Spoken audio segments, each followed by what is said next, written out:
Hello everyone. स्वागत है आपका पल्लव आईएएस एकेडमी के यूट्यूब के इस चैनल में। दोस्तों, आज हम आपको मिलाने जा रहे हैं यूपी पीसीएस 2023 में 10th रैंक प्राप्त करने वाले माधव उपाध्याय जी से, जिन्होंने 2023 की यूपी पीसीएस की परीक्षा में 10th रैंक प्राप्त की है और एसडीएम के का जो पद है वो प्राप्त किया है। तो आज हम इनसे जानेंगे कैसे इन्होंने तैयारी की, कहाँ से की, क्या स्ट्रेटेजी अपनाई। सबसे पहले पल्लव आईएएस एकेडमी की तरफ से इनका सम्मान करते हैं। आपका सिलेक्शन होने की बहुत बहुत बधाई और शुभकामनाएं। धन्यवाद भैया। तो सबसे पहले इन्हें इनके सफलता की बहुत बहुत बधाई और शुभकामनाएं। Thank you sir. सबसे पहले देखो, हम एकदम सिस्टम से बात करेंगे कि कैसे प्रीलिम्स की तैयारी की, कैसे मेंस इंटरव्यू पूरा प्रॉपर, क्योंकि अभी आपको पता है कि नया पैटर्न जो है यूपी पीसीएस का चेंज हुआ है। तो उसमें इन्होंने किस तरीके से 5 और 6 पेपर तैयार किया था, और अभी हाल ही में होने वाली प्रारंभिक परीक्षा, जो बच्चे इस बार की परीक्षा दे रहे हैं, क्योंकि परीक्षा जो है काफी पहले हो रही है। वैसे तो मैक्सिमम मई जून में होती थी परीक्षा, इस बार मार्च में है। तो प्रॉपर तरीके से आप वीडियो में बने रहिए, पूरी स्ट्रेटेजी डिस्कस करेंगे। माधव उपाध्याय जी, चलिए सबसे पहले प्रीलिम्स के लिए बताइए कि क्या मतलब बच्चों को कैसे तैयारी करनी चाहिए, क्या क्या रिसोर्सेस फॉलो करने चाहिए। सर प्रीलिम्स परीक्षा की बात करें तो सर इसमें क्वेश्चन प्रैक्टिस का सबसे बड़ा महत्व है। तो क्वेश्चन प्रैक्टिस कहाँ से करने हैं, ये आपको जाना चाहिए प्रीवियस ईयर पे, क्योंकि जो आयोग है अपने पुराने पेपर से भी क्वेश्चन उठाता है। डायरेक्ट क्वेश्चन कुछ डायरेक्ट भी मिल जाते हैं, कुछ इनडायरेक्ट मिलते हैं। जैसे कि जो 4 ऑप्शन होते हैं उन्हीं में से एक क्वेश्चन बना के वो तैयार कर देता है। तो किसी भी विद्यार्थी को जो प्रीलिम्स देने जा रहा है उसे सबसे पहले जो प्रीवियस ईयर पेपर है, मार्केट में लगभग 30 साल के पेपर उपलब्ध हैं, उन्हें अच्छे से करना चाहिए। और जो करंट अफेयर्स वाला पोर्शन है तो उसमें पिछले 5 से 6 महीने के, जब से एग्जाम हो रहा है उससे पिछले 6 महीने करंट अफेयर बहुत अच्छे से करनी चाहिए और कम से कम 2 सोर्स फॉलो करनी चाहिए। और क्वेश्चन प्रैक्टिस बहुत ज्यादा जरूरी है। तो अभी जैसे प्रीलिम्स की परीक्षा होने वाली है, लगभग कुछ समय बचा हुआ है बच्चों का। तो अभी उन्हें मैक्सिमम किस चीज पर फोकस देना चाहिए और किन किन कोर एरियाज पर काम करना चाहिए। सर जो अभी अब तो एक महीने के आसपास हो जाए, 1.5 महीना बचा है। इसमें आप अगर किसी ने प्रीवियस ईयर नहीं किया है तो पहले उन्हें अच्छे से करिए। आप चाहे सेक्शन वाइज कर सकते हैं या फिर ईयर वाइज, जैसे भी कर सकते हैं। और जो क्वेश्चन आपसे गलत हो रहा है उन्हें नोट डाउन करिए और उन्हें अच्छे से याद करिए। और करंट अफेयर्स डेली, एक दिन में करंट अफेयर्स पढ़ने की कोशिश ना करें। रोज एक टाइम दें, 1 घंटा 2 घंटे अपनी क्षमता के अनुसार रोज करंट अफेयर्स पढ़ने की कोशिश करें। उसके साथ आप टेलीग्राम चैनल पे बहुत सारी क्विजेस मिलती हैं, उस पर क्विज अटेम्प्ट करिए। इससे आपको क्वेश्चन अटेम्प्ट करने में जो स्ट्रेंथ प्राप्त होती है वो उससे वहां से लाभ मिलता है। ये तो हो गया जीएस का। अब जैसे कई सारे बच्चे सीसेट वाले पोर्शन में फेल हो जाते हैं अक्सर। हम भी, हमारे यहाँ पे भी बच्चों को ये शिकायत रहती है कि सर सीसेट का इश्यू रहता है। तो अब लास्ट टाइम पे जिन बच्चों का सीसेट तैयार नहीं है, तो उन्हें क्या सीसेट पे किन किन सब्जेक्ट, मतलब उसके जो सब्जेक्ट जैसे मैथ, रीजनिंग या कॉम्प्रिहेंसिव, किस किस चीजों पर ज्यादा फोकस करना चाहिए, उसकी कितनी प्रैक्टिस करनी चाहिए। सर ये बात है, आपका बैकग्राउंड क्या रहा है। अगर आपको मैथ्स में रुचि है तो आप मैथ्स कर सकते हैं।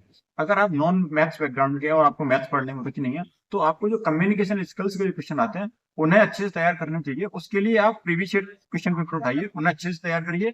अगर फिर भी दिक्कत आ रही है तो जो मैंने डीएलएड किया हुआ है तो मुझे वहां से लाभ मिलता था।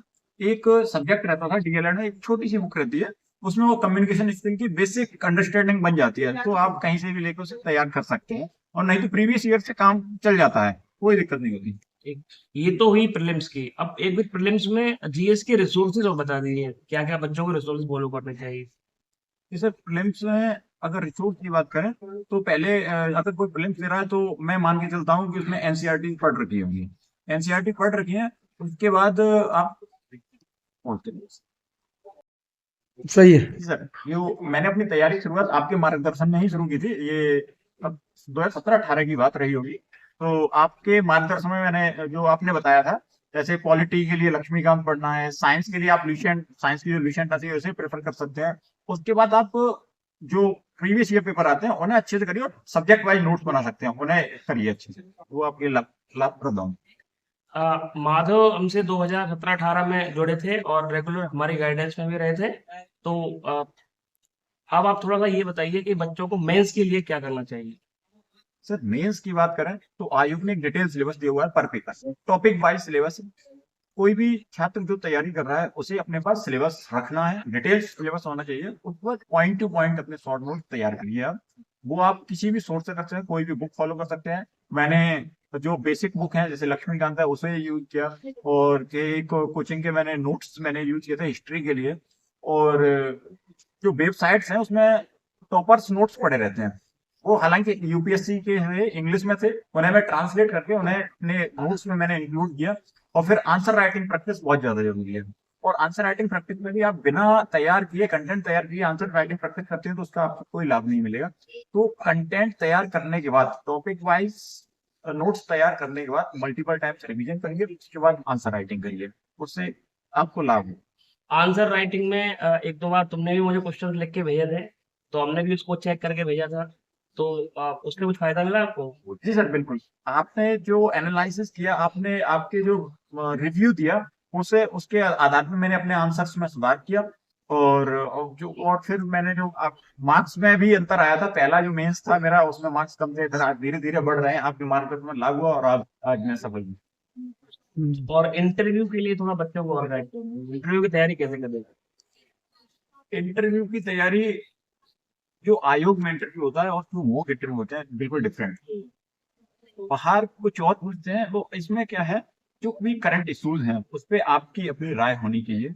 और अंदर जो माहौल होता है बहुत ज्यादा अच्छा होता है, उसमें कोई डरने वाली, अगर आप डर रहे हैं तो वो आपको नॉर्मल करते हैं, उसके बाद क्वेश्चन पूछते हैं। तो आपकी जो पूरी तैयारी है उसी से इंटरव्यू की तैयारी होती है। तो आपने जाना माधव उपाध्याय जी से कि किस तरीके से प्रीलिम्स की मेंस की इंटरव्यू की तैयारी करना चाहिए। पल्लव आईएएस एकेडमी की ओर से माधव उपाध्याय जी को उज्जवल भविष्य की बहुत बहुत बधाई व शुभकामनाएं। उम्मीद करते हैं कि अपने पद पर रहते हुए काफी अच्छा वर्क करेंगे और आपको भी इस वीडियो से बहुत ज्यादा लाभ मिलेगा। धन्यवाद।